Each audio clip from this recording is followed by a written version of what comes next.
So welcome back, students. So we're on question 4, 2019 from the papers. So these are the state exam papers. So we're going to get straight into the reading of it. We divided, another sequence and another ratio and proportion question here.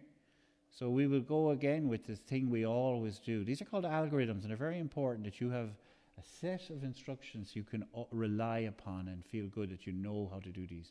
So we'll always write like this, John and Mary. We may or may not need totals.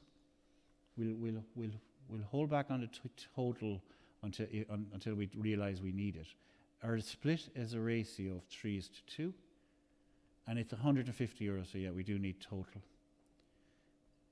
Okay, total here is 5 in terms of the ratios, and the total in money is 150.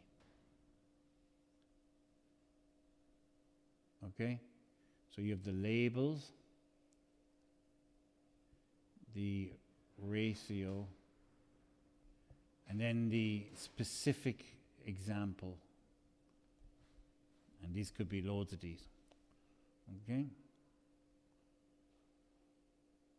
So I'm just going to put in here, I'm going to use the letters again, even though I'm going to use J to represent how much John gets, and M to represent how much Mary gets. And I think what we'll do is we'll go with how much is 1 worth, and to do that you divide by 5. Okay. There is the other method that to get this, you could just multiply those two together and divide by that. And to get this, you could multiply those two together and divide by that. But we'll go with finding out what's 1 worth, or will we? We'll divide by 5 into 150, and we'll say 1 is, no, that's 5. Yeah, 1 is worth 30. Don't really like it because it doesn't make sense, but what other way? I'm just thinking now, what way should you see this? And I'm going to keep this live because it's me thinking mathematically.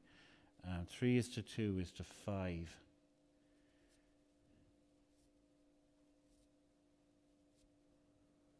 $150. I divide by 5 and I put that as somewhere else. So 30 euro is the value of 1. And I have to put that somewhere else. It doesn't fit into my scheme. But then I just need to go 3 30s is 90. And 2 30s is 60. And we get that confirmation that indeed they add to 150. Okay. But if the numbers were really horrible, that might not be the best way. And with proportion, just to check here in the calculator that we would have got for Mary 60 if we had done, now I have to come out of my setup back into 1. And for Mary I would have gone, and just check it out here visually, it's not difficult. Those two multiplied, divided by the opposite corner. So 2 by 150 divided by 5. I'll start with my fraction bar, 2 by 150, and then downstairs to divide by 5. And that's directly without going with the intermediate unit cost 60. And then it would have been, of course, 3 by 150 for the other one. So it's a nice handy one, kind of cutting past all the algebra and everything to remember that diagonal product divided by the opposite corner. And diagonal product divided by the opposite corner. Anyway, one way or another, 90 and 60 are the monies. Lena bought a rug for 20 euro and later sold it for 26. She made a profit. Write her profit as a percentage. So the amount she made was 6 euro. That's the difference. But I'm going to write it here to be clear where it's coming from. 26, take away 20.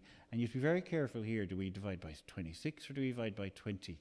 And for profit, you divide off the original amount. Markup, you divide off the amount you sold it for. You reference. So, but I don't think you'll be asked that.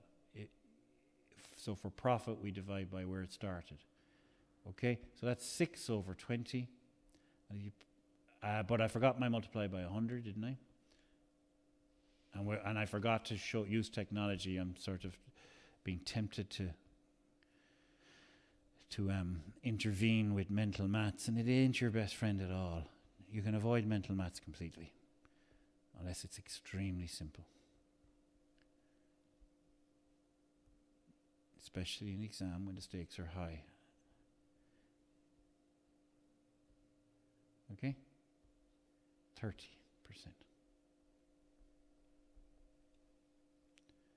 And that's the in. No, it isn't. We'll go on and do the last one. In a league, a team gets 5 points for a win. And guys, we're chasing the bell here, so I'm going to go quickly. 5 points for a win, 2 points for a draw, and 0 points for a defeat. Let me write them down. Just I know them better if I've written them down. Obviously, a win is 5, a draw is 2, and nothing for losing. Alexander's team has played 17 games and has 50 points. 5 of the games of his teams were draws. So I'm going to go 2 by 5 to find out how much those 5 draws were worth.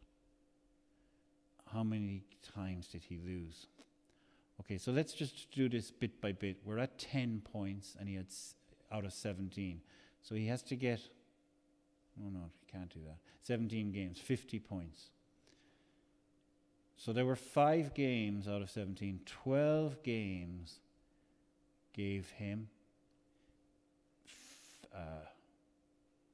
40 points, because I went 50 take away the 10. Okay, so 12 games gave him 40 points. The only way he can get points is by 5s from now on. So you divide 5 into 40 and you get 8. And that's it, done. We've cracked it now, it's all done.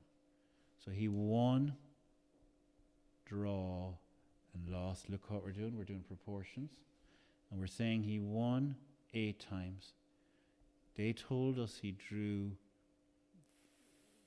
5 times, because it says it there. And to bring it up to 17, there was 4 losses. Now, I've done all that solving, but I haven't answered the question because I don't even know what the question is. Now, in our last part of problem solving, you go and look back. What's the question? Have I answered it? Where will I answer it? How many games did he lose? Just only now I know that's the bit I want. 4 losses. And all your rough work, you're showing your work isn't important. The examiner's going to see that and give you full marks.